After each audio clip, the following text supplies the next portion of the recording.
طرح سے اسلام کا نشان ہٹا کر وہاں صلیب شرک کا اڈا بنا دیا گیا. مسجد قرطبہ میں نمازوں کے بجائے عیسیٰ علیہ السلام کی شبیہ لگا دی گئی, کراس لگا دیا گیا, اور چند ہی سالوں میں ساری کی ساری معاہدے کی شرائط بھول گئے. اور ذرا اس کا حال بھی سنیے. وہ جو سلطان تھا ابو عبداللہ, جب وہ اپنے شہر سے نکل کے ایک پہاڑی پر پہنچا تو شہر گرانیڈا یعنی غرناطہ کی طرف آخری نظر ڈالا تو بے ساختہ رو پڑا. اس کی ماں اس کے ساتھ تھی. کہنے لگی, جب تو باوجود مرد سپاہی پیشہ ہونے کے اپنے ملک کو نہ بچا سکا تو اب مثل عورتوں کے ایک گمشدہ چیز پر رونے سے کیا فائدہ. مسکنت مسلط کر دی اللہ نے ہم پر بھی. کم ہمتی ہمت نہیں ہے. اور اس طرح سے اسپین اپنے ہاتھوں سے چلا گیا.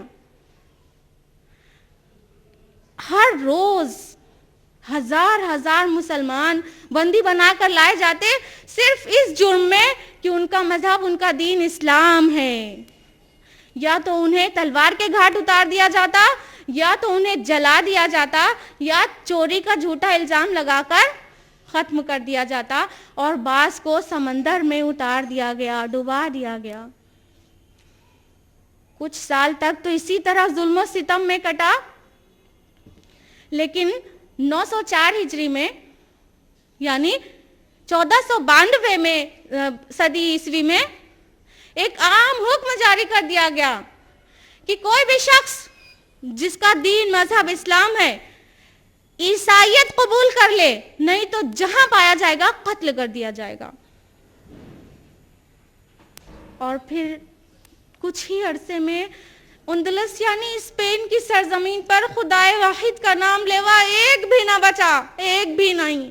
جس پر 800 سال حکومت کی اس پر خدائے واحد کا نام لینے والا نہ بچا. گویا اسپین کو پاک کر دیا گیا, مسلمانوں سے مٹا دیا گیا. اور ان کا سارا کلچر, ان کی تہذیب, ان کی کتابیں, بڑی بڑی لائبریریز کو اس کو بھی نہیں چھوڑا گیا. اس کو جہازوں میں لاد کے سمندر کی تہوں میں پہنچا دیا گیا. مولانا الطاف حسین حالی نے اپنے مسدس میں کتنا درد بھرا ہے. پستی کا کوئی حد سے گزر نہ دیکھے, اسلام کا گر کر نہ ابھر نہ دیکھے. مانے نہ کبھی کہ مد ہے ہر جزر کے بعد, دنیا کا ہماری جو اتر نہ دیکھے. انتہا درجے کی ذلت اور رسوائی کا سامنا, پستی کی انتہا. یہ سب آپ کو کیوں بتایا جا رہا ہے؟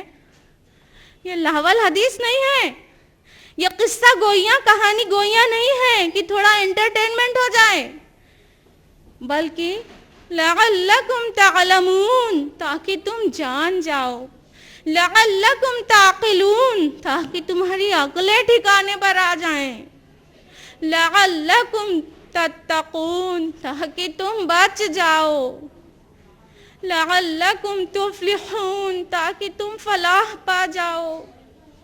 عبرت کے لیے, عبرت کے لیے.